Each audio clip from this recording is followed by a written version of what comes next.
135 గజాల భూమి కేవలం 8 లక్షలకే. ప్రతి నెల 10,000 monthly rental income. Hi hello నమస్తే and welcome to my show from the bottom of the heart in Suman TV, the India's largest digital media platform.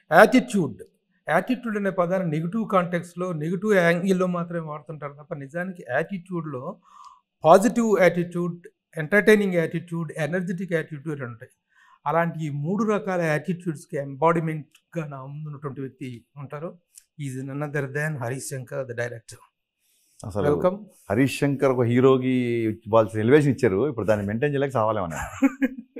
First of all నాకు చిన్న doubt ఏంటంటే, మంచి బొద్దుగా ముద్దుగా ఇదిగా ఉండే హరీష్ శంకర్ ఎందుకు కొంచెం అది మెయింటెనెన్సా లేకపోతే మేక్ ఓవరా, వాట్ ఈస్ దిస్? ఇది ఒక మనకు పుస్తకాలు చదువుతుంటాను బాగా నేను. ఒక లైన్ బ్రెయిన్లోకి చాలా ఫాస్ట్గా, చాలా ఇంపాక్ట్గా వెళ్ళింది.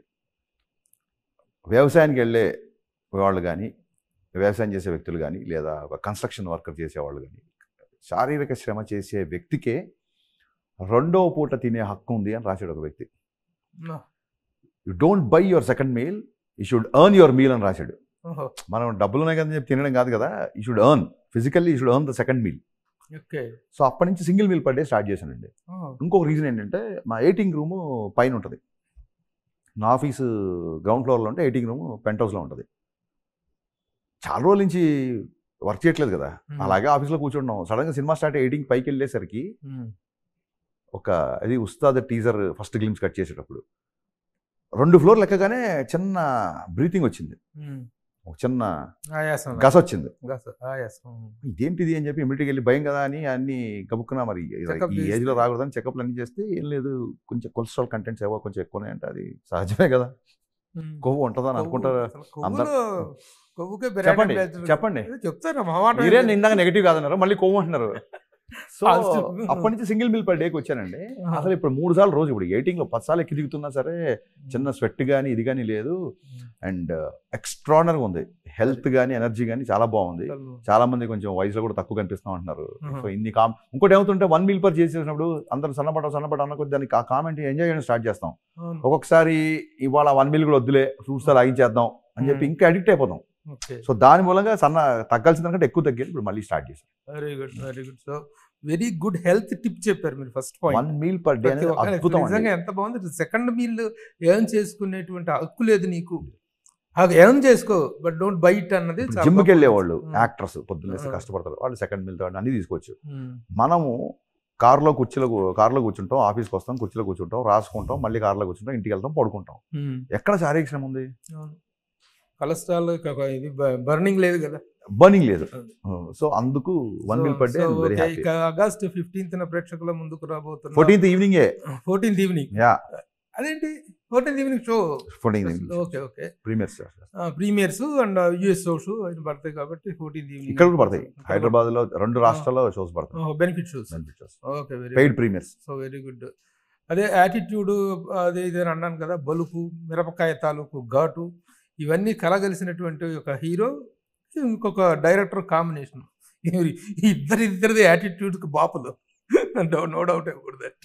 అంటే తన క్యారెక్టరైజేషన్స్లో ఒక ఎక్స్ట్రా ఎనర్జీని, క్యారెక్టర్లో కొంత దమ్ము ఉంటే దానికి ఇంకొంత 10ంతల ఎనర్జీని పుటప్ చేయగలిగినటువంటి hero Ravi Teja, no doubt about that. Mass Maharaja అనేటువంటి టైటిల్. అందులో ఇక you are also no less to that. ఇద్దరి కాంబినేషన్ మీద ఎక్స్పెక్టేషన్స్ చాలా ఉన్నాయి. How do you think that, ఏ స్థాయిలో మీరు ఎక్స్పెక్టేషన్స్ మీట్ అవ్వబోతున్నారన్న కాన్ఫిడెన్స్? అసలు కొంతకాలం సినిమా డిలే అవ్వడానికి, అంటే ఆయనతో నేను సినిమా చేయకపోవడానికి రీజన్ కూడా అదే.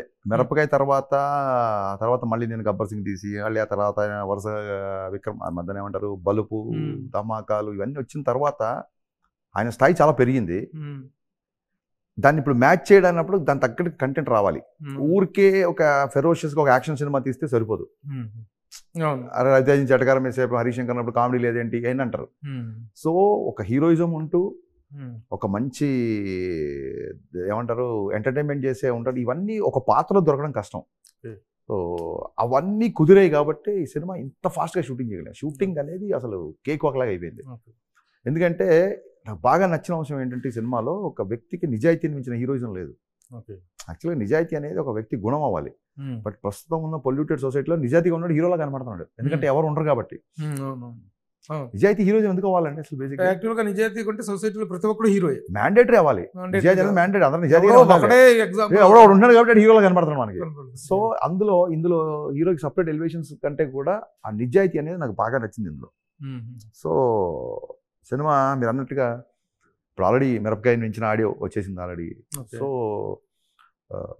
ఆ ఎక్స్పెక్టేషన్స్కి ఏమాత్రం తగ్గదండి. రవితేజ గతంలో తను బచ్చన్ ఇన్విటేషన్స్ బచ్చన్ గారి అమితాబ్ బచ్చన్ గారి చేయటం అనేటువంటి జరిగింది.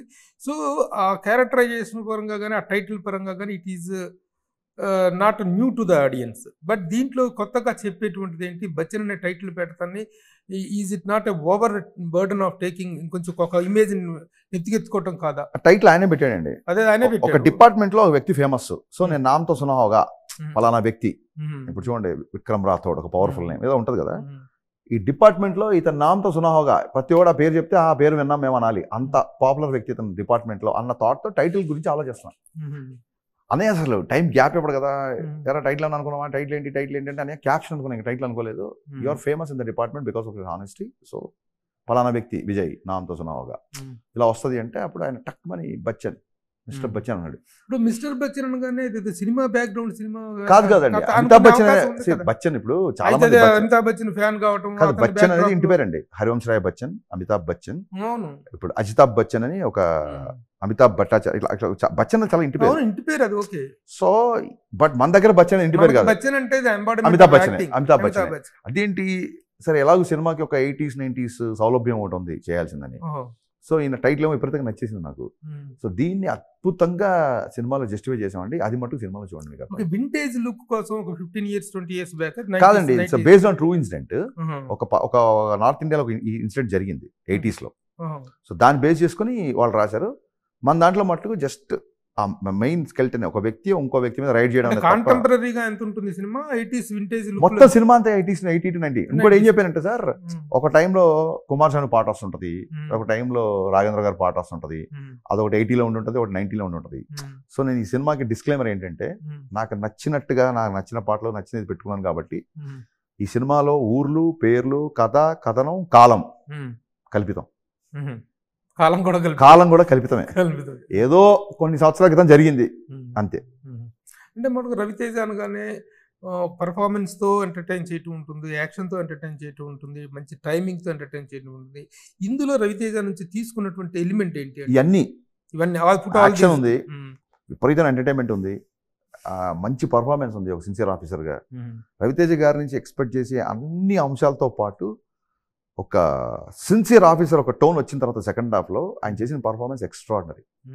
అంటే ఒక సీరియస్ ఆఫీసర్గా ఒక చేసిన సిన్సియర్ ఆఫీసర్లు అనగానే మనకి చాలా క్యారెక్టర్స్ ఏంటంటే ఒక పోలీస్ ఆఫీసరు, ఒక ఐఏఎస్ ఆఫీసరు, అవును కలెక్టర్ గారు, ఇన్స్పెక్టర్ గారు, ఇది ఈ రేంజ్ ఆఫ్ బ్యూరోక్రసీస్ ని చూస్తారు తప్ప what kind of officer he is, what ఈ కంట్రోల్స్, తను అరికట్టే అంశాలు ఏమిటి. సో ఐటీ ఆఫీసర్ మీద కథలు రాలే బేసిక్గా. ఇందులో IT officer, income tax officer. ఒక డైలాగ్ రాశా, సరిహద్దు కాపాడేవాడే సైనికుడు కాదు, సంపద కాపాడేవాడు కూడా సైనికుడే. Super super dialogue. Indian army ఎంత పవర్ఫుల్, ఇన్కమ్ ట్యాక్స్ ఆఫీసర్ కూడా అంతే పవర్ఫుల్ అని చూపిస్తా అంటాడు hero. That tells how his character is going to be. Very good. Income tax ఎగ్గొట్టే వాళ్ళందరికీ కూడా ఇది ఒక హెచ్చరిక లాగా ఉంటుంది సబ్జెక్టు. సార్ హెచ్చరికలు ఉన్నంత మాత్రం ఎగ్గొట్టడం ఆపేస్తారా? కానీ మీకు తెలుసు కదా 2% 3% ట్యాక్స్ కట్టే పీపుల్ చాలా తక్కువ ఉంటుంది కదా ట్యాక్స్ కట్టే పీపుల్. మనకి ఇంకా అకౌంటబిలిటీ అనేది రాలేదు. దానికంటే కూడా ఆ డీటెయిల్స్లోకి వెళ్ళకుండా ఎంతమంది ట్యాక్స్ కడతారు ఏమవుతుంది దానికంటే కూడా నిజాయితీగా ఒక ఆఫీసర్ పనిచేస్తే సిస్టమ్ ఎలా షేక్ అవుద్ది అనేది ఇందులో అద్భుతంగా ఉంటుంది. అంటే ఇన్కమ్ ట్యాక్స్ అనేటువంటి నేపథ్యంలో కూడా గతంలో కొన్ని స్టోరీలు వచ్చినాయి, చాలా వచ్చినాయి. మన ఇతను చేశాడు, మల్లన్న అనేటువంటి తోటి చేశాడు. అంటే ఏం లేదు సార్, నేను అనేది ఏంటంటే ఇప్పుడు ఒక ఇన్స్పెక్టర్ అనగానే 100 సినిమాలు ఉంటాయి, ఇన్కమ్ ట్యాక్స్ ఆఫీస్ అంటే తక్కువ ఉంటాయి. సో అది that is the USP of the film. Okay, ఇక సార్ ఇది the strictness of the officer, అతని తాలూకు యాక్టివిటీ, యాక్షన్ పార్ట్ అంతా ఓకే. ద ఎంటర్టైనింగ్ పార్ట్ అంటే హీరోయిన్ సాంగ్స్ ఆ పార్ట్. ఇందులో హీరో హీరోయిన్కి పెళ్ళి అవుదండి, లవ్ లో ఉంటారు.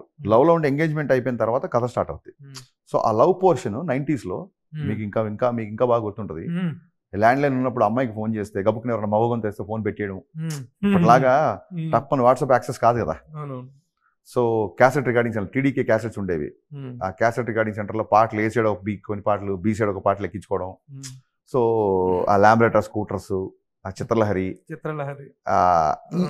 ఈ అంశాలన్నీ చాలా ఈస్థెటిక్ సినిమాలో ఉంటాయి. అమ్మాయిలు ఇంకా లంగావాణిలో అందంగా కడుతున్న రోజులు, ఆ అందాలు, ఆ ఆనందాలు, ఆ బ్యూటీస్, ఆ బ్యూటీ, వింటేజ్ బ్యూటీ అనేది కొత్త ప్రపంచంలోకి వెళ్తారండి. గతం అన్నది గొప్పది కాకపోయినా ఎప్పుడు అందంగా అనిపిస్తూనే ఉంటుంది. గతం అందం ఉంది, గొప్పదా అనేది కాదు, గతం ఆల్వేస్ అందంగా ఉంటుంది. అయితే అతను ఇప్పుడు యాక్షన్ ఫైర్ బ్రాండ్ గా తయారయ్యాడు. You have also become a very furious actor, director గా గబ్బర్ సింగ్ దగ్గర నుంచి కానీ మిగతా హాఫ్ యువర్ ఫిల్మ్ చూసుకుంటే మీ ఇద్దరి ఇమేజ్ కున్న ఆ వింటేజ్ కంటెంట్ కి ఎలా మ్యాచ్ అవుతుంది ఆ రోజుల్లో? మరి ఇప్పుడు ఇంత యాక్షన్ అంత ఆ రోజుల్లో లేదు. ఈ రోప్ ఫైట్స్ సార్ ఇంతకంటే ఎక్కువ సార్. లేదు సార్, మీరు అనేది ఎట్లా చేస్తారు? ఎట్లా మ్యాచ్ అవుతుంది? ఒకటి చెప్తాం మీరు వినండి ప్రభు గారు. యాంగ్రీ యంగ్ మ్యాన్ అని బిరుదు ఎవరికి వచ్చింది? అమితాబ్ బచ్చన్. జంజీర్ నుంచి వచ్చింది. లేటెస్ట్ కుర్చీని తంతే ప్రాణం ముందు ఏ పోలీస్ స్టేషన్ తుమారా బాప్ కా గర్నా అనే డైలాగు అప్పుడు రాశారు కదా. 80s లో ఉండే యాక్షన్ మామూలు యాక్షన్ అయితే గుర్రాలు, తుపాకులు ఎలా ఉంటుంది సార్? ఆ యాక్షన్ టెక్నిక్ పెరిగింది, ఇంకోటన్నా ఇప్పుడు టెక్నిక్ పెరిగింది తప్ప. అందుకే చెప్తాను సార్, ఏ కంటెంట్ వచ్చినా, ఎన్ని ఎస్థెటిక్ సినిమాలు వచ్చినా, ఒక సామాన్యుడు 100 ప్రెషర్స్తో 100 ఇష్యూస్తో ఒక సినిమాకి వెళ్దాం చాలు ఇల్లు అని ఒక సినిమాకి ఇచ్చే ఓడు అది మర్చిపోవాలంటే అతను కొట్టలేని వ్యక్తిని హీరో కొట్టాలి. ఏంటంటే అతను తిరగబడలేని వ్యక్తి మీద హీరో సార్ హీరో ఎవరు అంటాం సినిమాలో? ఎందుకు హీరో అంటాం? నీలాగా నాలాగా ఉంటే అతను హీరో ఎందుకు అవుతాడు? కరెక్టే. కానీ మరి ఈ మధ్య కాలంలో హీరోయిజం అనేది నేల విడిచి సాములాగా వెళ్ళిపోవటం అది కాదు. చాలా మీలాంటి యాక్షన్ డైరెక్టర్స్ కానీ ఈ ఫైట్ మాస్టర్స్ కానీ ఈ రోజుల్లో చేస్తున్న ఈ కంపోజింగ్స్ ఎలా ఉంటున్నాయంటే, the power of the fist అనేటువంటి దానికి ఒక వాల్యూ ఉంటుంది, ఒక పవర్ ఉంటుంది, ఒక లిమిటెడ్ పవర్ ఉంటుంది. బట్ మీరు చేస్తున్నటువంటి యాక్షన్ కంపోజింగ్స్ మరీ నేల విడిచి సాము. మీరంటే మీరు కాదు, ద ప్రజెంట్ జనరేషన్ ఫిలిమ్స్ అనేటువంటి ఒక 100 మంది వస్తుంటారు, 10,200 మంది వస్తుంటారు, హీరో ఒంటి చేత్తో ఎరగదీసేస్తుంటాడు అనేటువంటి దాంట్లో ఉన్న అన్యాచురాలిటీని మరి హౌ టు జస్టిఫై దట్ అనేది అర్థం కాదు. దీనికి ఏం చెప్తారు మీ దృష్టిలో? మగధీర సినిమా అనే హిట్టా? ఒకవేళ హిట్ అయితే ఏ స్థాయి హిట్ మీరు చెప్పండి ఒకసారి. గుర్తు చేసుకోండి. ఆ రోజులో ఇండస్ట్రీ హిట్ కదా. ఒక్కడిని కాదు షేర్ ఖాన్ 100 మందిని పంపండి నేను నరుకుతుంటే లెక్క పెట్టి అంటాడు. మరి మీరు అనుకున్నట్టు మేము కనుక నేల విడిచి సాము చేస్తున్నాం అనుకున్నప్పుడు ఆడియన్స్ ఆ సినిమా ఫ్లాప్ చేయాలి కదా. 100 మందిని నరకడం ఏంటి అని. అది కాదు వినండి, మీకు ఉన్నారు కదా. నేను ఇక్కడ ఈ విషయంలో నేను చిన్న లాజిక్ నేనేం చెప్తానంటే, అక్కడ మగధీర సినిమాలో ఆ షేర్ ఖాన్ అనేటువంటి వాడు అవతల ఉన్నటువంటి క్యారెక్టర్, ఆ క్యారెక్టర్కి ఇచ్చిన బిల్డప్, అప్పటి ఇది 400 సంవత్సరాల నాటి మనుషుల యొక్క దారుఢ్య శక్తి అవన్నీ వేరు. ఇక్కడ ఒక కామన్ మ్యాన్ అనేటువంటి వాడు ఏ సినిమా మీరు ఎనీ ఫిల్మ్ ఉండదు. ఇప్పుడు అదే చెప్తున్నాను సార్, 100 మందిని నరికిన సినిమా ఆడింది. దాని ఇంకో బెస్ట్ ఎగ్జాంపుల్ ఏంటంటే 100 Men ఎపిసోడ్ అని మాట్లాడుకునే వాళ్ళం. మీకు గుర్తుందో లేదో? సెకండ్ హాఫ్ లో 100 Men ఎపిసోడ్, సెకండ్ హాఫ్ లో 100 Men ఎపిసోడ్ అని మాట్లాడుకున్నాం మనం. అర్థమైందా? సో అది నిలబెట్టి సామేం కాదే. సలార్ ఎంత పెద్ద హిట్. నైజాం అసలు మనం ఎక్కడెక్కడ ఎంత ఆడింది మనకు తెలియదు, పక్కన పెట్టిన లెక్కలు. అన్ని చోట్ల బ్లాక్ బాస్టర్. నైజాంలో అయితే రికార్డ్ అని చెప్పి నాకు మైత్రి వాళ్ళు డిస్ట్రిబ్యూట్ చేశారు కాబట్టి నాకు చెప్పారు. ఓకే, బిగ్గెస్ట్ బ్లాక్ బాస్టర్ ఇక్కడ. క్లైమాక్స్ లో ఎంతమంది నరుకుంటాడు? నేను అదే ఏంటంటే సార్, ఒక్క నరకడం బేస్ చేసుకుని ఏ డైరెక్టర్ కథ రాయాడు? నా సినిమాలో ఎక్కువ మంది నరుకుతా అంటే 100 కాస్త మగధీర 2009లో వచ్చింది కదా. మరి ఈ పాటికి ఆ స్థాయి పెరిగి మేము 1000 మంది నరక ఎపిసోడ్ తీయాలిగా. మరి మేము తీయట్లేదుగా. నరకడం వల్ల సినిమాలు ఆడతాయని ఎవరు అనుకోరు. టెక్నిక్ అనేది పెరిగింది. డెఫినెట్గా కథకి యాక్షన్లో ఒక ఎమోషన్ ఉంటే, రాజమౌళి గారు అన్ని సినిమాల్లో యాక్షన్ వెనకాల భయంకరమైన ఎమోషన్ పండించాడు. అదే సార్, తీసే ప్రతి డైరెక్టర్ ఎమోషన్ ఉందనుకుని తీస్తాడు. అది పండకపోతే ఎవడేం చేస్తాడు? లైన్ ఇది మధ్య అది ఏ సినిమాకైనా ఉంటుంది. అది ఎన్ని సి ఆ లైన్ బాగుంది చూసారా? ప్రతి డైరెక్షన్ ఎమోషన్ అనుకునే చేస్తాడు. అది కనబడకపోతే ఏం చేస్తాడు? ఓకే, అది వదిలేస్తే I have to congratulate you for one thing. Present సిచ్యువేషన్స్లో ఒక సినిమా 78 డేస్లో ఫినిష్ చేయటం అనేటువంటిది it is the directors job. His speed అసలు ఒక ఇన్క్రెడిబుల్ సక్సెస్ అని చెప్పుకోవాలి. దట్ ఈస్ ఎందుకంటే నిర్మాణ దశలోనే సక్సెస్ అవ్వటం అనేటువంటి. సార్ అంటే మీరు తెలుసుకున్నారు, ఎక్కడి నుంచి తెలుసుకున్నారు? నేను అది కన్ఫర్మ్ చేయను. ఎందుకంటే చాలా మంది ఎన్ని రోజులు తీసారు. ఇదే సార్ మన ఇంటర్నల్ మ్యాటర్స్ బయటికి వెళ్ళడం అనేది. ఇప్పుడు చాలా ఫాస్ట్గా తీసాం అన్నారు అనుకుంటా, నాకు బిగ్గెస్ట్ కాంప్లిమెంట్. ఎన్ని డేస్లో తీసారని మ్యాటర్ ఆడి ఎన్ని రోజులు ఆడుతుంది ఇంపార్టెంట్ సినిమాకి, ఎన్ని రోజులు Of course. తీస్తే ఏముందండి లేదు లేదు లేదు సార్, మన అందరికీ తెలిసిన విషయం కాంప్లిమెంట్. బట్ నేనంటే మనం కూడా ఇంటర్నల్ మ్యాటర్ మ్యాక్రో డీటెయిల్స్ మీరు ఎంత డబ్బులు ఖర్చు అడిగితే మీరు కాదండి, మనం కూడా మ్యాక్రో థింగ్స్ ఉంటాయి కదా సార్, మైక్రో థింగ్స్ ఉంటాయి కదా. 78 days లో అయిందా, 12 కోట్ల 60 లక్షల 63 లక్షల, ఇవి ఆడియన్స్ అవసరం లేదు సార్ ఇవన్నీ. సో ఇలాంటి వాటి మీద పెద్ద ఆసక్తి ఉండదు నాకు ఆన్సర్ చేయడానికి. I'm not asking you to answer me. ఈ న్యూస్ బయటకు వచ్చింది, మీరు ఆ టాపిక్ ఎత్తారు కాబట్టి మీరు ఇప్పుడు చూడండి, అసెంబ్లీలో స్పీకర్కి చెప్పరు అందరూ, మీ ద్వారా వాళ్ళకి చెప్పండి అంటారు. వాళ్ళకి మీ ద్వారా నేను బయట చెబుతున్నాను. నాకు ఎందుకంటే ప్రజెంట్ సిచ్యువేషన్స్ లో సినిమాలు అనేటువంటి మేకింగ్ అనేటువంటి ఎంత అబ్నార్మల్ గా అవుట్ ఆఫ్ ద బాక్స్ వెళ్తున్నాయో మనం చూస్తున్నాం. ఈ పాయింట్ ఆఫ్ వ్యూలో మధ్యలో ఒక సినిమా గ్యాప్, ఎవరు ఉస్తాద్ భగత్ సింగ్ అనేటువంటి దాని తాలూకు ఇన్కన్సిస్టెన్సీ, ఆ షెడ్యూలింగ్ అనేటువంటిది కరెక్ట్ లేకపోతే ఈ గ్యాప్ తీసుకుని ఈ గ్యాప్లో ఒక మీ స్థాయి డైరెక్టర్, మీ స్థాయి హీరో తోటి ఒక సినిమా ఇంత ఫాస్ట్గా కంప్లీట్ అవ్వటం అనేటువంటిది గుడ్ జాబ్ అనేది. That is what I mean to compliment. Thank you so much అండి. తర్వాత I'm not asking about your money, ఎంత ఖర్చు పెట్టారు ఏంటి, మీ సినిమాని బట్టి మీ సబ్జెక్ట్ని బట్టి ఉంటాయి, మీరు ఎంత ఖర్చు పెట్టారో ఏంటో అవన్నీ it is up to you and up to your producer. How do you compliment the making standards and the of the producer? Sir, Vishwaprasad గారు లేకపోతే ఈ సినిమా ఇంత ఫాస్ట్గా అయ్యేది కదండి. అంత అద్భుతంగా చేశారు ఆయన. అలాగే ఎప్పటికప్పుడు అప్డేట్స్ చేసుకుంటూ మొత్తం వర్క్ని ఫాలో అప్ అయ్యే వివేక్ గారు. విశ్వప్రసాద్ గారు ఏది అడిగినా నో అనరండి. ప్రొడ్యూసర్లో దర్శకుడికి అంతకంటే క్వాలిటీ ఏం కావాలి చెప్పండి. ఏది అడిగినా నో అనరు. సార్, ఒక 30 days లక్నోలో చేయాలి, మీరు అడిగినా కాదంటే నో అంటే కూడా మీరు ఊరుకోరు కదా. యూఆర్ఎల్ అన్కాంప్రమైజ్ లేదు సార్, అన్కాంప్రమైజ్ అయినా సరే. ఇఫ్ యూ సీ మన ట్రాక్ రికార్డ్ తీసుకుంటే ఏ రోజు ఓవర్ బడ్జెట్ చేయలేదు. దిల్రాజ్ గారికి రామాయణ మేము అనుకున్నది ఆడకపోయినా ఇమీడియట్గా నాతో 2 సినిమాలు చేశారు ఆయన. బికాస్ నేను అనుకున్న బడ్జెట్లో సినిమాలు చేస్తాను, దానికి కూడా డబ్బులు మిగిలింది. ఇదేంటంటే సార్, నెంబర్ ఆఫ్ డేస్ పోయినాయి కదా. అవును, 100 days 150 days ఆడట్లేదు కదా. నా సినిమా బ్లాక్ బాస్టర్ ఎప్పుడు క్లెయిమ్ చేయగలుగుతా? నా ప్రొడ్యూస్ డబ్బులు మిగిలితే నా సినిమా హిట్. అంతే. ఆ డబ్బులు మిగిలాలంటే ఎంత కలెక్ట్ చేస్తామో మన చేతిలో లేనప్పుడు ఎంతలో తీయాలన్నా మన చేతిలో ఉండాలని నా feeling. Very healthy thinking. This is very thinking. ఎందుకంటే కోర్టు గుమ్మరిష్టం వల్ల సినిమాలు ఆడవు, లేదు మనసు పెట్టడం వల్లే సినిమాలు ఆడతాయి, హార్డ్ వర్క్ వల్లే సినిమాలు ఆడతాయి. కన్సిస్టెన్సీ, కొంచెం ప్లానింగ్ ఉండి కొంచెం ఒళ్ళు దగ్గర పెట్టుకుంటే ఏ సినిమా కూడా ఓవర్ బడ్జెట్ అవ్వదండి. Very good. ఇంకా ఫైనల్ గా what are your expectations on the success of the film అంటే ఏం చెప్తారు? ఇంత కష్టపడ్డారు ఇంత షార్ట్ ఇదిలో, you have made a wonderful action film. దీని రిజల్ట్ మీద మీకు ఎలాంటి కాన్ఫిడెన్స్? సార్, నేను ఆమె ప్యూర్ సనాతన ధర్మాన్ని, భగవద్గీతని విపరీతంగా నమ్ముతా. కొంచెం హెవీగా మాట్లాడుతున్నా అనుకోకపోతే, ఈ పని చేయడంలో ఉన్న ఎంజాయ్మెంట్ ఉంటుంది చూసారా. చాలా రోజుల తర్వాత రవితేజ గారితో పని చేయడం, ఆ వింటేజ్ సాంగ్స్ తీయడం, ఈ వర్క్ విపరీతంగా ఎంజాయ్ చేసింది సార్. ఈ ఎంజాయ్మెంట్ అనేది ఒక పాజిటివ్ ఫీలింగ్ ఉంది. ఏ సినిమా అయితే ఆడుతూ పాడుతూ జరుగుద్దో, హీరోకి డైరెక్టర్కి మధ్య కెమిస్ట్రీ బాగుంటూ జోకులు వేసుకుంటూ నవ్వుతూ సినిమా అయిపోయిందో, ఆ రిజల్ట్ తర్వాత కూడా ప్రొడ్యూసర్తో అందరూ నవ్వుతారండి, హ్యాపీగా ఉంటారు. ఎక్కడైతే నెగటివిటీలు, ఫైట్లు, గొడవలు జరుగుతాయో రిజల్ట్ కూడా అలాగే ఉంటుంది. సో నేను ఫుల్గా ఎంజాయ్ చేశాను కాబట్టి ఈ సినిమా పట్ల నా ఎక్స్పెక్టేషన్ ఏంటంటే మేము రిజల్ట్ కూడా ఎంజాయ్ చేస్తాం అనుకుంటున్నాం.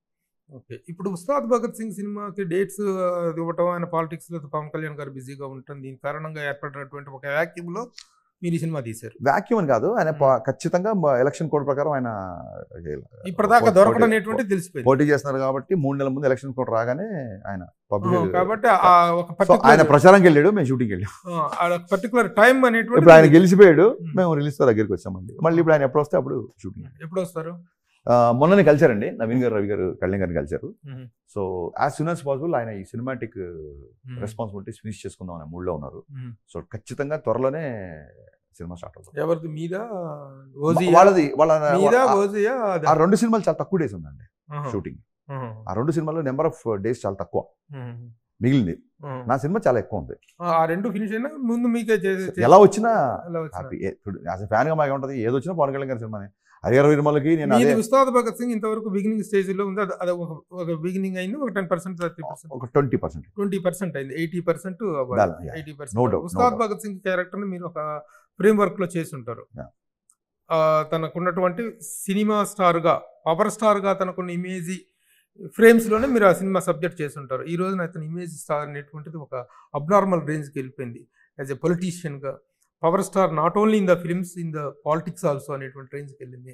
అలాంటప్పుడు మీ సబ్జెక్టు మీద ఆ దాని తాలూకు ఇంపాక్ట్, ఆ ఎన్హాన్స్డ్ ఇమేజ్ మీద మళ్ళీ ఫ్రెష్గా వర్కౌట్ చేయాల్సిన అవసరం ఉంటుందంటారు? అలాగే ఉండదండి. నేను ఆయన ఎప్పుడూ అంత పవర్ఫుల్ వ్యక్తి అని, ఇప్పుడు ఆయన అంటే ఒక పదవి అనే ఒక డిజిగ్నేషన్ పక్కన పెడితే ఆయన ఎప్పుడూ ఇంత పవర్ఫుల్గానే నేను ఊహించుకుంటాను. ఆయన గెలవక ముందే గాజు పగిలే కొద్దీ పదునెక్కు కొద్దీ డైలాగ్ రాసాం, గెలవక ముందే రాసాం. సో ఆయన నేను చూసే విజన్ ఎప్పుడు అలా ఉంటుంది తప్ప ఎలా ఉండదు. So now is there. గాజు పథకాలకు ముందే పథకం ఆ టయానికి గాజు పరిస్థితి చాలా సెన్సిటివ్ గా ఉంది. అదే చెప్పి కదా, అదే గాజు మీరు పగలు కొట్టారు, గాజు పరిస్థితి ఏంటో తెలియదు, హౌ స్ట్రాంగ్ ఇట్ ఈస్ అనేది తెలియదు, అవతల విమర్శలు భయంకరంగా ఉంటున్నాయి. అలాంటి ఒక వ్యక్తిని పట్టుకొని నోటికి వచ్చిన మాటలు మాట్లాడుతున్నటువంటి సందర్భం, చాలా దారుణమైన విమర్శలు, ఎవరికి ఏది లేనటువంటి కాన్ఫిడెన్స్ లేనటువంటి పరిస్థితి. ఆ డైలాగ్ అంత బాగా రాశారు మీరు. It worked out. ఈ రోజున అది వర్కౌట్ అయిన ఇది మీకు ఎలా అనిపిస్తుంది? చాలా హ్యాపీగా ఉందండి. చంద్రబాబు నాయుడు గారు చెప్పారు గాజు పగిలే కొద్దీ పదునెక్కు కొద్దీ అని చెప్పి ఆయనే చెప్పారు. I felt very happy, expected అండి. ఇప్పుడు ఆ రోజులో నాకు కొంచెం తిక్కు ఉంది, దానికి లెక్క ఉందని ఎంత ఫేమస్ అయిందో, ఇది ఇప్పుడున్న సోషల్ మీడియా దానికి అంతకంటే ఎక్కువ పాపులర్ అయింది. అండ్ ఎలక్షన్స్ ముందు ఆ టీజర్ రావడం ఇంకా హ్యాపీగా ఉంది. అసలు ఆ డైలాగ్ అందులో అప్పుడు పెట్టడానికి లేదండి, ఖచ్చితంగా. అంటే మేము అప్పుడు అనుకున్నప్పుడు ఎలక్షన్స్ బిఫోర్ సినిమా రిలీజ్ అవుద్ది అనుకున్నా ఆ డైలాగ్ రాశా. ఒక వ్యక్తి దాన్ని ఏమంటారు, క్షతగాత్రుడు అయిపోయి ఉన్నాడు దెబ్బలు తీసుకొని. సో ఒక గాజును పగలగొట్టారు మీరు, దాని పదం చూస్తారు అన్న థాట్ నుంచి వచ్చింది dialogue. Very good. It helped a lot. అంటే ఇన్ ద సెన్స్ ఏముందండి, చంద్రుడిగా నూలుపోవు. ఆయన డెడికేషన్ అండ్ డిటర్మినేషన్ ముందు మన క్యాంపెయినింగ్ ఎంత. How you are feeling about his phenomenal success? Very very happy అండి. ఆయనకి ఏ స్పేస్ ఇష్టమో ఆ స్పేస్ లో ఉన్నారు. మీరు చూడండి, పదవి వచ్చింది కదా అని చెప్పి ఆయన పదవిని ఎంజాయ్ చేయట్లా, పదవిని రెస్పాన్సిబిలిటీ చూపిస్తున్నారు. పొద్దున్న లేస్తే జనాలు వాళ్ళ అర్జీలు, దానికి తగ్గట్టుగా యాక్షన్, మెంటల్గా ఒక వ్యక్తి ఇంతమందిని రోజు కలుస్తుంటే మెంటల్గా ఎంత డ్రైన్ అయిపోతారు, ఎంత ఎనర్జీ కావాలి. ఏదో మొహమాటానికి ఓకే మా తర్వాత అని కుదరం కదా. వాళ్ళ సమస్య ఓపికగా వినడం, దాన్ని నోట్ చేసుకోవడం, దాని తాలూకు వ్యక్తుల్ని పురమాయించడం, దాన్ని చేయడం, మెంటల్గా ఎంత డ్రైన్ అయిపోతున్నారా అనేది నా ఒక చిన్న కన్సర్న్. తప్పితే I'm very happy because he always want to do this, now is doing with power. ఈ 3 సినిమాల తర్వాత ఈ మూడిట్లో లాస్ట్గా వచ్చేది ఉస్తాద్ భగత్ సింగ్ అనుకోవచ్చు. ఇంకా 2 ఫినిషింగ్ స్టేజ్లో ఉన్నాయి. అవి అయిపోయిన తర్వాత మీరు మొదలు పెడితే ఆ తర్వాత పవన్ కళ్యాణ్ అనే ఒక స్టార్ మనకు ఉంటారా? కేవలం పొలిటికల్ స్టార్ గానే కంటిన్యూ అవుతారు? సార్ పవన్ కళ్యాణ్ గారు స్టార్ ఎప్పటికీ స్టారే సార్. ఆయన సినిమాలు ఫ్లాపుల్లో ఉన్నప్పుడు కూడా ఆయన మన స్టార్ గానే చూసాం కదా. ఆయన మన అడుగుతుంది అదే చెప్తున్నా సార్, ఒక దశాబ్దం పాటు ఆయన ఎంటర్టైన్ చేయలేదు, అయినా మన ప్లేస్ ఏం తగ్గలేదుగా. సో ఆయన రేపు సినిమాలు చేసినా చేయకపోయినా ఎప్పుడు చేసినా చెప్పాను కదా సార్ నేను ఒకసారి, వన్స్ పవన్ కళ్యాణ్ ఫ్యాన్ కట్టె కాలే వరకు పవన్ కళ్యాణ్ ఫ్యాన్. మీరు బేసిక్గా ఎవరి ఫ్యాన్? బేసిక్గా ఎవరి ఫ్యాన్ మీరు? అంటే ఒక స్కూల్ డేస్ నుంచి ఎవరైనా అసలు నోగా చెప్పలేరు దానికి. చిరంజీవి గారి ఫ్యాన్. సడన్గా ఒక సీతారామ శాస్త్రి గారు రాసినట్టు మిస్సైల్ లాగా కళ్యాణ్ గారు వచ్చారు. బాల్యం చిరంజీవి గారితో, యవ్వనం కళ్యాణ్ గారితో అలా పోతుంది ఇప్పుడు. జీవితం సరిగా ఎవరు తెలియదు, అసలు మనం ఉంటాం. గబ్బర్ సింగ్ టయానికి పవన్ కళ్యాణ్ గారి పరిస్థితి కానీ అప్పటికున్నటువంటి రో ఆఫ్ ఫ్లాప్స్ కానీ రో ఆఫ్ డిసప్పాయింట్మెంట్స్ అనేటువంటి ఎక్కువగా ఉన్న టైంలో మీరు గబ్బర్ సింగ్ టేకప్ చేస్తే what was the pressure you felt ఆ రోజు? ప్రెషర్ లేదండి, అప్పుడు ఒక మొండి ఒక రకమైన అగ్రెషన్ ఉండేది. I was 31, 29, 30లో స్టార్ట్, 30s ఎర్లీ 31 కూడా ఆ టైంలో వచ్చింది నా గబ్బర్ సింగ్. నాకు ఒక అగ్రెషన్ ఉండేది. అసలు నేను చూపిస్తా మా హీరోని, ఫ్యానే అసలు. డైరెక్టర్ అనే విషయం మర్చిపోయింది సెట్లో. ఒక ఫ్యాన్గా అసలు నేనేంటో ఇప్పుడు చూడండి మా హీరోని, ఈ డైలాగ్ చెప్తే చూడండి రేపు ఎలా ఉంటుందో, ఈ ఫైట్ చూడండి, ఈ డ్యాన్స్ అంటే కళ్యాణ్ గారు డ్యాన్స్ అంటే తమ్ముడు తల్లి ప్రేమ డ్యాన్సులు చూసే కదా మేము ఇక్కడ దాకా వచ్చాము అని ఒక దాన్ని ఏమంటారు చూసారా, ఒక నేను చూపిస్తా అన్న ఒక చిన్న ఒక క్రియేటివ్ ఆర్గన్స్ ఉండేది, అగ్రెషన్ ఉండేది. ఆర్గన్స్ కూడా కాదు, భయంకరమైన అగ్రెషన్ ఉండేది. ఒక టెంపర్ మీద ఉండే ఆ సినిమా జరిగిన సేపు, దాని తాలూకు రియాక్షన్. ఇప్పుడు పవన్ కళ్యాణ్ గారి కెరీర్ చూస్తే ఫస్ట్ సినిమా నుంచి తొలి ప్రేమ దాకా ఒక ఫేజు, తొలి ప్రేమ నుంచి జరిగినటువంటి సక్సెస్లు ఫెయిల్యూర్స్ ఖుషి ఇవన్నీ ఇవ్వకపోతే అదొక second phase. From Gabbar Singh నుంచి ఒక ఫేజ్, ఒక డిఫరెంట్ వెరీ హైప్డ్ ఫేజ్ అనేటువంటిది స్టార్ట్ అయింది గబ్బర్ సింగ్ దగ్గర నుంచి. And you are the beginner of that phase. How proud you feel about that? Sir 100% sir. Kalyan గారు అనే పుస్తకంలో గబ్బర్ సింగ్కి ఒక అధ్యాయమో ఒక పేజో ఉండడం అనేది అది నా అదృష్టం. I feel very honoured and very blessed and very responsible also. అలాగే ఈ పొలిటికల్ ఎంట్రీలో కూడాను తన యొక్క జర్నీ అనేటువంటిది చాలా అసాధారణంగా వెళ్ళింది. ముఖ్యంగా కూటమి ఏర్పాటు అనేటువంటి దాంట్లో తను తీసుకున్నటువంటి నిర్ణయం కానీ, తను పడిన అవమానాలు, తీసుకున్న అవమానాలు, చేసిన త్యాగాలు, ఈ రోజున ఆంధ్రప్రదేశ్లో ఈ ప్రభుత్వ ఏర్పాటుకి జరిగినటువంటి నాకు సుమన్ టీవీ నుంచి సడన్ గా TV9లోనో ఎన్టీవీలో కూర్చొని ఫీలింగ్ వస్తుంది. చిన్న పొలిటికల్ డిబేట్కి వెళ్ళిపోతుంది ఇది. 14 మిస్టర్ బచ్చన్ రిలీజ్ అవుతుంది ప్రీమియర్స్ తో, 15 గ్రాండ్ రిలీజ్. దాని గురించి అడగండి. పవన్ కళ్యాణ్ గారి గురించి, గబ్బర్ సింగ్ గురించి, ఉస్తాద్ గురించి అంటే మాట్లాడతాం కానీ ఒకటి వినండి. మీరు కూటమికి వెళ్ళి వాళ్ళు ఏమన్నారు, వీళ్ళు ఏమన్నారు, మాస్టారు ఈ ఇంటర్వ్యూలో 2 పార్ట్లు ఉంటాయి మాస్టారు. ఆ రెండో పార్ట్ సినిమా రిలీజ్ చేద్దాం. తర్వాత ఇప్పుడు ఏమవుతుందంటే ఇందాక చెప్పాను, పవన్ కళ్యాణ్ గారి ఫ్యాన్స్ అందరూ చూస్తారు కదా అని చెప్పి ఆయనతో ఉన్న సాన్నిహిత్యానికో, ఆయనతో చేసిన సినిమాలకో నేను పవన్ కళ్యాణ్ గారు ఫేస్ పెట్టుకుని మిస్టర్ బచ్చన్ ప్రమోషన్ చేయకూడదండి. అది తప్పు. ఎలాగో కళ్యాణ్ ఫ్యాన్స్ కూడా చూస్తారు కదా అని చెప్పి తర్వాత నాకు దాని పాయింట్ ఆఫ్ వ్యూలో పొలిటికల్ సార్, సనాతన కుటుంబానికి చెందిన వాడిని, సనాతన ధర్మం పాటించేవాడిని, ప్రస్తుత సామాజిక రాజకీయ పరిణామాల మీద ఫుల్గా ఇంటర్వ్యూ ఇవ్వడానికి నేను రెడీ. నేను ఎప్పుడు కూడా నిర్భయంగా నా ఒపీనియన్స్, నా పొలిటికల్ వ్యూస్ అన్నీ చెప్పినోండి. కాకపోతే ఒకసారి ఒక అబ్బాయి అన్న, మేము మీ సినిమాలు అంటే మాకు చాలా ఇష్టము, కానీ మేము పలానా పార్టీకి ఓటు వేస్తామన్నా, మీ పార్టీ కాదు అది, మీకు ఎందుకన్నా మీ అన్ని పార్టీ వాళ్ళు మీ సినిమాలు చూడాలి కదా అన్నాడు. ఆ పాయింట్ నాకు నచ్చి ఆయన గెలిచినా సరే పెద్దగా ఇంకోళ్ళని అనడం అది ఏమి చేయలేదండి. ఒకటే ఒక ట్వీట్ వేసా, దత్తపుత్రుడు అన్నారు, దత్తాత్రేయ పుత్రుడు అయ్యాడు అని ట్వీట్ వేసాను. అంతే, ఇంకంతకుమించి ఏం మాట్లాడాలి. ఎందుకంటే ఆయనకి ఇప్పుడు దిగితే ఫుల్గా దిగాలి సార్. నా సినిమా ప్రతి పార్టీ వాళ్ళు చూడాలి. ఒకసారి చెప్పాను, నా సినిమా చూసేవాళ్ళు వైసీపీ వాళ్ళు ఉంటారు, కాంగ్రెస్ వాళ్ళు ఉంటారు, టీడీపీ వాళ్ళు ఉంటారు, బీజేపీ వాళ్ళు ఉంటారు, కమ్యూనిస్ట్ పార్టీకి చెందిన వాళ్ళు ఉంటారు. వాళ్ళకి ఒక ఎంటర్టైన్మెంట్ కావాలి, సినిమా చూడాలి. నేను ఈ పార్టీయే అని చెప్పి ఒక until unless I officially affiliate to something, why should I get in to politics అనేది నా strong feel. Very good. Okay. దుకాణం ఓపెన్ చేసినప్పుడు అందరికి అమ్మాలండి, వీళ్ళకి అమ్ముతాను వీళ్ళకి అమ్మను అనేది పెట్టుకోకూడదండి. అది కరెక్ట్గా చెప్పాలంటే, నాటుగా చెప్పాలంటే మేము ముఖ్యంగా సినిమా సెంటర్ లో దుకాణం ఓపెన్ చేసుకుని కూర్చున్నాం. ఎవరు వచ్చినా బాబు ఇగో టికెట్, సినిమా చూడండి అనాలి తప్ప, అందరికీ టికెట్లు అమ్మాలి తప్ప, ఇతను మన పార్టీ కాదు, ఇతను మన కులం కాదు, ఇతను మన మతం కాదు అనే దానికి ఛాన్స్ లేదు. సరే, ఓకే. పవన్ కళ్యాణ్ గారి మ్యాటర్ సఫిషియెంట్ గానే exclusively Harishankar's journey with Pavan Kalyan గారిని మనం సపరేట్ ఇంటర్వ్యూ చేద్దాం. ఎక్స్క్లూజివ్గా హరిశంకర్ గురించి అడగాలంటే, Harishankar is an actor, he's a director, he's a writer. ఇప్పుడు ప్రస్తుతం డైరెక్టర్గా ఉన్న ఫోకస్, యాక్టర్గా మంచి నటుడు కూడా ఉన్నాడు కదా, మంచి పర్సనాలిటీ కూడా బాగా స్లిమ్ అప్ చేసేసి. యాక్టర్గా వాట్ ఈజ్ హరిశంకర్ అంటే ఏం చెప్తారు? ఉందా అసలు? సినిమా లవర్ అండి, వీటన్నిటిని మించి ఆమె సినిమా లవర్. సో 2-3 చిన్న క్యారెక్టర్లు ఏమని 2-3 దర్శక మిత్రులు అడిగారు. డెఫినెట్గా ఏదన్నా బాగా, నేను థియేటర్ చేసి వచ్చినాను కాబట్టి ఖచ్చితంగా ఎప్పుడన్నా ఈ పాత్రకి మనం న్యాయం చేయగలుగుతాం అనిపించినప్పుడు ఖచ్చితంగా చేస్తాం, అసలు డౌట్ లేదు. ఓకే. ఇప్పుడు పోతే ఈ మధ్యకాలంలో మీడియా పరంగా కూడాను హరిశంకర్ చాలా సెన్సేషన్ అవుతున్నారు. మీడియాని ప్రశ్నించే మీడియాని బాగా ప్రశ్నిస్తున్నారు, విమర్శించే మీడియాని బాగా విమర్శిస్తున్నారు, సటైర్లు వేసే మీడియా మీద సటైర్లు వేస్తున్నారు. అంటే ఎలాంటి రిలేషన్స్ అనేటువంటి మీ మధ్య మా మధ్య ఉండాలి అని మీరు అనుకుంటారు? సార్, ఫెంటాస్టిక్ క్వశ్చన్ సార్ ప్రభు గారు. మొత్తం ఇంటర్వ్యూలో నెంబర్ 1 క్వశ్చన్ అండి. మీరు లేకపోతే మేము లేవు. మళ్ళీ చెప్తున్నాం, ఆన్ రికార్డ్ కెమెరా సెట్ చూస్తే చెప్తున్నా, మీడియా లేకపోతే మేము లేవు. అయితే విమర్శకి, ఎగతాళికి, ఎద్దేవాకి తేడా తెలుసుకోండి అని నేను గుర్తు చేయాల్సి వస్తుంది. అందుకు కూడా నేను చింతిస్తాను. నా సినిమాని, నా కంటెంట్ని, నేను రాసే మాటల్ని, నేను తీసే పాటల్ని, ఏదన్నా సరే మీరు ఎలా కావాలితే ఎలా చీల్చి చెండాడుకోవచ్చు కంటెంట్ పరంగా. వ్యక్తిగత విమర్శలకు వచ్చేసరికి ఎక్కడో అబ్రాడ్లో ఉన్న వాళ్ళందరూ కేవలం వెబ్సైట్ అనే కిటికీ ద్వారానే సినిమాని చూస్తారు. వెబ్సైట్లే వాళ్ళకి సినిమాకి మధ్య మాధ్యమాలు, లేదా యూట్యూబ్లో వచ్చే యూట్యూబ్ ఛానల్స్. ఓకే, నా వైఫ్ రిలేటివ్స్ అవ్వచ్చు, ఇంకోళ్ళు అవ్వచ్చు. ఎన్నోసార్లు బాధపడిన సన్నివేశాలు ఉన్నాయి సార్, ఎన్నోసార్లు బాధపడిన సందర్భాలు ఉన్నాయి.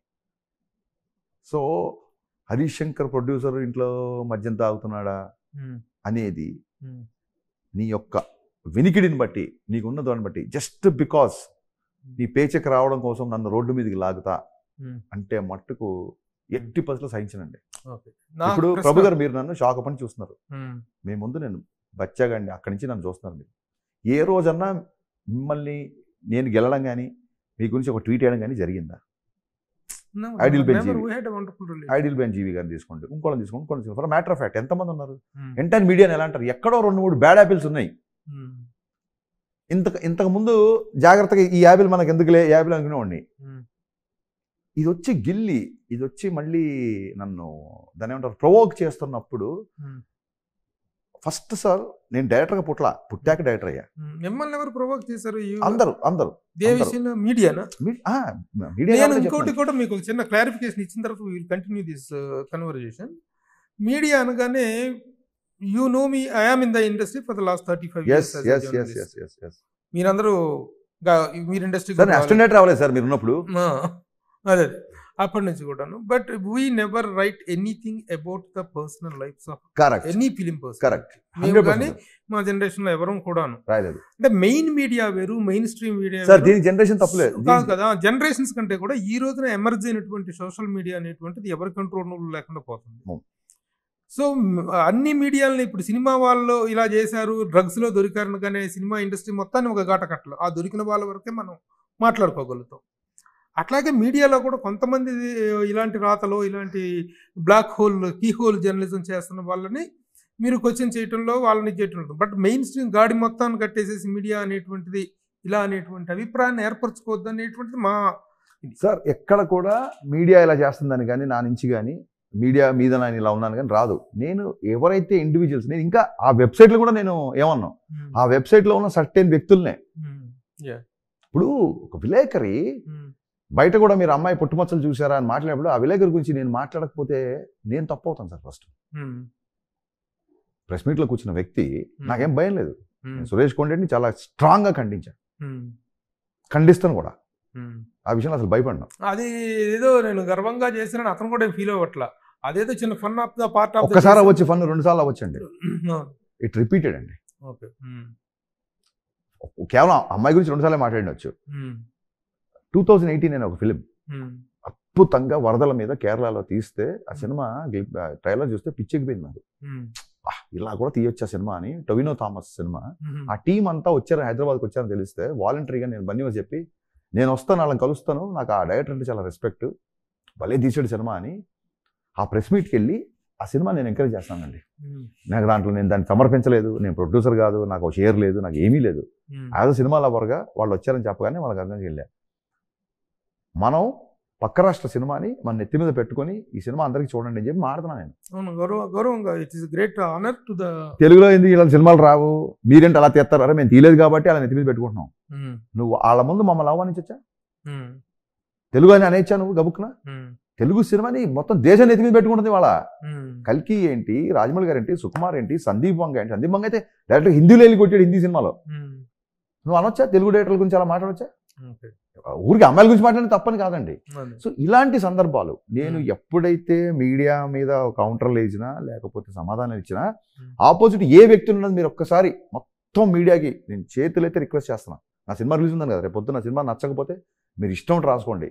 మీడియాలో ఎవరిని నేను మాట్లాడాను, వాళ్ళు అంతకుముందు ఏం మాట్లాడితే నేను దేనికి మాట్లాడేది మీరు ఒక 5 నిమిషాలు ఎక్స్ట్రా టైం స్పెండ్ చేసి చూస్తే నేను మీకు సమాధానం ఇవ్వాల్సిన అవసరం ఉంది. Very good. Your honesty is of course always honored and it is welcomed. Thank you. No doubt. ఎందుకంటే your honesty and your outspoken అది కూడా అర్థం చేసుకోలేకపోతే నచ్చకపోతే అది వాళ్ళ లోపం అని అనుకోవాలి తప్ప వీళ్ళ మొదటి నుంచి కూడా the way I'm observing you అంటే ఒక మిరపకాయ లాంటి సినిమాకి ముందు ఒక షాక్ అనేటువంటి డిసప్పాయింట్మెంట్ ఉన్న తర్వాత కూడాను మిమ్మల్ని మీరు కూడా తీసుకొని ఒక కమర్షియల్ డైరెక్టర్గా ఈ స్థాయికి రావటం వెనక విపరీతమైనటువంటి ఎక్సర్సైజ్, మైండ్ ఎక్సర్సైజ్ ఉండాలి. The way you have built up your self. అందుకని అది ఫెయిల్యూర్స్ నుంచి వచ్చిన వాళ్ళు కూడా చాలా పెద్ద సక్సెస్ఫుల్ డైరెక్టర్లు అవుతారంటానికి మీలాంటి వాళ్ళు కొంతమంది. ఆ రోజుల్లో కె రాఘవేంద్రరావు గారు, ఈవి సత్యనారాయణ గారు, మీరు ఆల్ ద ఎగ్జాంపుల్. నా ఇద్దరి ఫేవరెట్ డైరెక్టర్లతో నన్ను పోల్చినందుకు మీకు స్పెషల్ ధన్యవాదాలు. నిజంగా కూడా కదా, ఫెయిల్యూర్స్తో దే స్టార్టెడ్ కదా. అదే సరే, anyhow let us be friendly with the media. మా మీడియాలో కూడాను నేను అదే సార్, చెప్తాను, నాకు బాధ వేస్తుంటది ఒక్కోసారి. ఎందుకంటే నేను యాజ్ ఒక సీనియర్ జర్నలిస్ట్గా సినిమా ఇండస్ట్రీలో పర్సనల్ లైఫ్స్లోకి వెళ్ళకూడదు అనేటువంటిది my best first principle. No. Harishankar cinema జరదబేడ అతనైతే విమర్శించు, కన్స్ట్రక్టివ్ విమర్శ, సార్ నేను మొన్న కన్స్ట్రక్టివ్ గా క్లియర్ గా చెప్పాను సార్. సినిమా ఇండస్ట్రీ అంటే సినీ నిర్మాతలు, సినీ దర్శకులు, సినీ జర్నలిస్టులు కూడా మనందరం ఇండస్ట్రీ అండి. మనం ఒకటి బయట మీరు గమనించారో లేదో నా ఇంటర్వ్యూస్ లో కానీ ఎక్కడైనా పర్సనల్ లైఫ్ గురించి ప్రభు గారు నేను చూస్తున్నాను for the last 35 years your zero controversial person. At the same time ఒకటి రెండు కాంట్రవర్సీలు అయితే మీ యొక్క సూటి విమర్శకి అవతల వాళ్ళు ఇబ్బంది పడ్డ సజెషన్ ఉంటారు తప్ప మీరు టార్గెట్ చేసి ఇబ్బంది పెట్టిన సజెషన్ లేవు. ఎంటైర్ ఇండస్ట్రీలో ప్రభు గారు వస్తున్నారు అంటే నాకు తెలిసి ఇంటర్వ్యూ ఇవ్వని హీరో గారు కానీ, ఇంటర్వ్యూ ఇవ్వని దర్శకుడు కానీ, ఇంటర్వ్యూ ఇవ్వని ఇంకో టెక్నీషియన్ కానీ ఉండడు. Totally understand. అది మీరు సినీ స్టారా? సినీ స్టార్ లో దర్శకుడు హరిశంకర్ తో ఇంటర్వ్యూ అని పరిస్థితి ఇప్పటికీ దాచుకున్న దగ్గర ఉంది. సినీ స్టార్ ప్రభు అని కింద మీ పేరుతో ఉండేది. నాకు కూడా ఏంటంటే ఒక సీనియర్ జర్నలిస్ట్ గా ఇండస్ట్రీకి కానీ మీడియాకి కానీ మధ్య ఏదైనా ఒక రిఫ్ట్ లాంటిది ఏదైనా ఏర్పడితే దాన్ని పాసిఫై చేసేసుకొని మిగతా ఫీల్డ్స్ లో ఎక్కడా లేనటువంటి ఒక పాజిటివ్ గోయింగ్ అనేటువంటిది మన దగ్గర ఉందండి. అది మనందరం కాపాడుకోవాల్సిన బాధ్యత మనందరం. 100% sir. So we will go in a very good. Thank you sir, thank you so much. ఇంకోసారి ఒకవేళ నిజంగా ఏమైనా మీరు అంత రెస్పాన్సిబిలిటీగా మారుతున్నారు కాబట్టి చెప్తున్నారు కదా, మీరు ఎప్పటి నుంచి ఎలా మారుతున్నారు, ఒకవేళ ఏదైనా ఇష్యూ ఉన్నా ఖచ్చితంగా మీ దృష్టికి తీసుకొస్తాయి సార్. ప్లీజ్ ఖచ్చితంగా we will talk together. ఏమైనా ఉంటే కూడా మనం మా మిత్రులందరితోటి చెప్తాం కదా సార్. మీరు లేదు మేము లేవని చెప్తాం కదా సార్. ఒకవేళ నాకు అహంభావం ఉన్నా, ఈగో ఉన్నా, ఇంకోటి ఉన్నా నేను ఎందుకు ఈ స్టేట్మెంట్ ఇవ్వాల్సిన అవసరం ఏముంది? లేదు కదా. లేదు కదా. Thank you sir. నమస్తే. Thank you sir. Thank you Prabhuji. Thank you so much. Suman టీవీలో మీ పర్సనల్ అండ్ బిజినెస్ ప్రమోషన్స్ కోసం కింది నెంబర్కి కాంటాక్ట్ చేయండి.